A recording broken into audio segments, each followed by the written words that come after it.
It's surreal how cold-hearted it's been. It's surreal how unfactual it's been. UL head softball coach Michael Lotief fired, and records show he said his players should be raped. Again, it's a sad day for the university. Now, based on the university's decision, players are clearing out their lockers and considering moving on.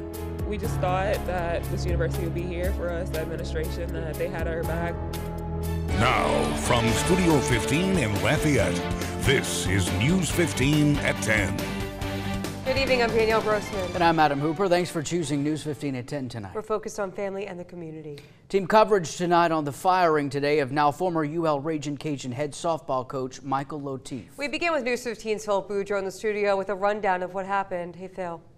The university placed Lotief on administrative leave on October 6th, but wasn't made public until 2 weeks later. At the time, his attorney issued a statement saying the move comes from a passionate conversation with another UL official about gender equity. However, he was fired today following accusations of creating a hostile environment by verbally and physically assaulting his staff and players. Hours after the firing, Lotief held a press conference to defend himself. That we believe there is a culture of vengeance being developed within the university's athletic department directed at persons who would seek to promote the rights of female athletes assured them under federal law. Coerced and unreliable. That's how attorney Glenn Edwards described the allegations of assault made against former softball head coach Michael Lotief. To our knowledge, the university in its investigation did not even attempt to interview other athletes who would have been witnesses to the allegations forming the substance of the complaints. How many of y'all were called in for the investigation to testify about the hostile? None of them.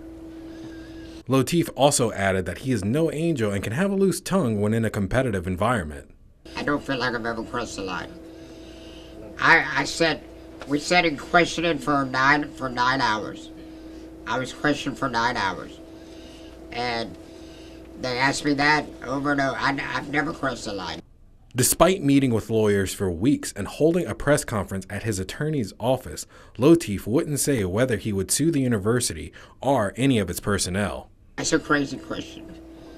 Obviously, right now, we have some things that we have to contemplate. However, Lotief did say they definitely have grounds for a lawsuit. Again, at this time, no word on if or when Lotief will sue the university. Live in the studio, Phil Boudreau, News 15, focused on family and the community. Thank you, Phil. With most of his former team standing tearfully in the background, as we just saw, Lotief expresses disappointment with the university in a press conference this afternoon. News 15 filed a public records request with the university to get to the bottom of the accusations against the former coach. Alex Worstel is in the newsroom with that story. Hey, Alex. The allegations leveled by trainers, former players, and others paint a picture of a coach who belittled those around him and wasn't afraid to use profanities. Thousands of documents quoting former players, students, and UL administration were obtained by News 15 following the firing of longtime head softball coach Michael Lotief. Within those documents are reports of verbal abuse, assault, and several instances of manipulation.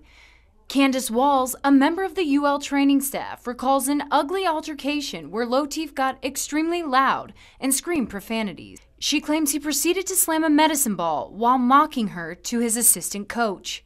Lotief is then said to have violated personal space and continuously cut Walls off from speaking, saying, "Stop with the sob stories." Multiple reports from past players allege that Lotief often spoke inappropriately and used disturbing remarks.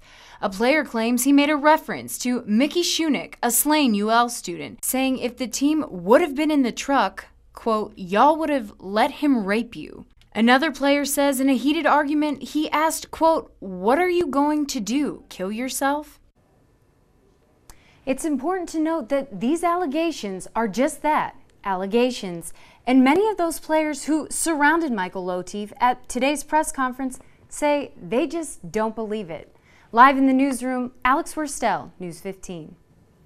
All right, thanks, Alex. Later in the show, our own Colin Kushner will continue our team coverage of this story with reaction from those Ragin' Cajun softball players.